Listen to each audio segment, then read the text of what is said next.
Hey everyone, we have this Wakefield brand cocoa powder, so let's check it out. This is 150-gram jar, MRP is 285 and I got it from Amazon on a slight discount for just 253 and it has a shelf life of 2 years.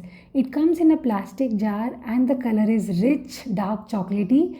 As soon as you open it, there is a wonderful cocoa aroma and the powder is very fine with a smooth texture. And if you look at the ingredient, there is only cocoa powder, 99.75% cocoa powder. It has no added sugar and this is unsweetened cocoa powder. So you can add sweetness according to your preference. And this gives a rich chocolatey color and has a dense chocolatey taste also.